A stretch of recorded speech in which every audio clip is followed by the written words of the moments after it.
శ్రీ గురుచరిత్ర పారాయణ పద్ధతి ఏ విధంగా చేయాలో ఇప్పుడు మనం తెలుసుకోబోతున్నాం. శ్రీ గురుచరిత్ర పారాయణను కులమత ప్రసక్తి లేకుండా అందరూ చేసుకోవచ్చు. ఈ చరిత్ర పారాయణ చేయాలనుకున్న వారు ఉదయం స్నానం చేసి ఏమీ తినకముందు దేవుని ముందు కూర్చుని దీపారాధన చేసి అగరబత్తులు వెలిగించి పారాయణ చేయాలి. కాఫీ, పాలు మొదలైన ద్రవ పదార్థాలు తీసుకోవచ్చు. ఉదయం పారాయణ చేసుకునేటకు అవకాశం లేని వారు మాత్రం సాయంత్రం స్నానం చేసి పారాయణ చేసుకోవచ్చు. ఒక పూటలో ఆ రోజు చేయవలసిన పారాయణ పూర్తి చేయడానికి వీలు పడినప్పుడు ఉదయం కొన్ని అధ్యాయాలు, సాయంత్రం మరలా స్నానం చేసి మిగిలిన అధ్యాయాలు పైన చెప్పినట్లు పూర్తి చేసుకోవచ్చు. ఉదయం పారాయణ చేసుకున్నట్టుకు ఏమాత్రం వీలు పడని వారు మాత్రం సాయంత్రం కానీ రాత్రిపూట కానీ స్నానం చేసి భోజనం చేయకముందు పారాయణ చేసుకోవచ్చు. ఒక్క రోజులో గ్రంథం మొత్తం పారాయణ పూర్తి చేయాలనుకున్న వారు మాత్రం పండ్లు తీసుకునవచ్చును. పాలు అంటే ద్రవ పదార్థాలు కూడా తీసుకోవచ్చును. సప్తాహ పారాయణ అంటే ఒక వారం, 7 రోజులు అనిమాట. పూర్తి చేయలేని వారు సప్తాహ పారాయణ అంటే 7 రోజులు. 7 రోజులు పూర్తి చేయలేని వారు ద్విసప్తాహ పారాయణ అంటే 2 వారాలు. త్రిసప్తాహ పారాయణ 21 రోజులు కానీ చేసుకునవచ్చు. 7 రోజులు కాకపోతే 14 రోజులు, 14 రోజులు కాకపోతే 21 రోజులు చేసుకోవచ్చు. అందుకు కూడా అవకాశం లేని వారు కూడా రోజుకు ఒక అధ్యాయం చొప్పున పారాయణ చేసుకోవచ్చు. స్త్రీలు బహిష్టు సమయంలో మాత్రం ఈ పారాయణ పరిస్థితిలో కూడా చేయకూడదు.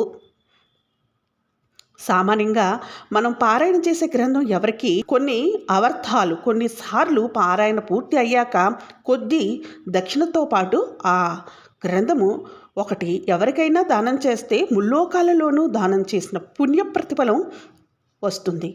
స్నానానికి కూడా అవకాశం లేనప్పుడు కూడా, ఆరోగ్యం సరిగా లేనప్పుడు కూడా పవిత్రోవా సర్వవస్థాన్గతో అపివా యస్మరేత్ పుండరీకాక్షం స బాహ్యభ్యాంతర శుచి అనే శ్లోకాన్ని చెప్పుకొని తీర్థాన్ని గురు పాదోదకంగా భావించి కొంచెం త్రాగి కొంచెం శిరషను చల్లుకొని పారాయణ చేయవచ్చు.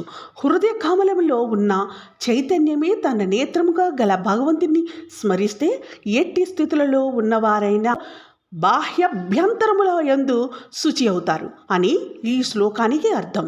స్వయంగా పారాయణ చేయలేని వారు శ్రీ గురు చరిత్ర శ్రవణం చేసినా అదే ఫలితం ఉంటుందని శ్రీగురుడు చెప్పారు. అంటే ఇప్పుడు నేను చేసిన వీడియోని మీరు శ్రవణం చేసినంత మాత్రాన అఖండ పుణ్య ఫలితం లభిస్తుంది. పారాయణ చేయడానికి వీలు కాని సమయంలో దత్త అని కానీ, శ్రీదత్త, జయదత్త అన్న నామం కానీ సప్తాహం చేయవచ్చు. ప్రతిరోజు నిత్య పారాయణ అయిన తర్వాత దత్త స్తోత్రాలలో అతి ముఖ్యమైనవి నేను చెప్పబోతున్నాను. అవి తప్పకుండా మీరు శ్రవణం చేయండి. అనుసూయాత్రి సంభుతో దత్తాత్రేయో దిగంబర స్మాతృగామి స్వభక్తనా బుద్ధాత భవ సంకటాత్ అన్న శ్లోకం యథాశక్తి జపం చేస్తే కష్టాలు తొలుగుతాయి. జీవయామాశ భార్తారం మృతం సత్యాహి మృత్యుంజయ సా యోగీంద్ర సౌభాగ్యం మే ప్రయచ్చాత్ అన్న శ్లోకం యథాశక్తి జపం చేస్తే సౌభాగ్యం వృద్ధి చెందుతుంది. ధూరికృత్య పిశాచార్తి జీవయిత్వ మృతం శృతం యో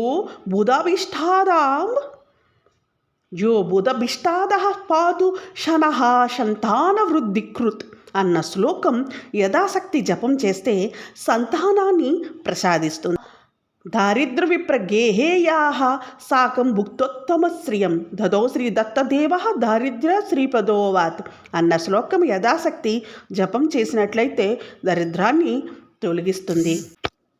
ఫ్రెండ్స్, ఈ శ్రీ గురు చరిత్ర మీరు వినాలనుకుంటే తప్పకుండా సబ్స్క్రైబ్ చేసుకోండి. ఈ దత్తాత్రేయుని పారాయణ వినడం వల్ల అనుకున్న కోరికలు తక్షణమే నెరవేరుతాయి. ఇది వినిన తర్వాత మీకే అర్థమవుతుంది. కానీ అత్యంత శ్రద్ధాభక్తులతో మాత్రమే వినాలి.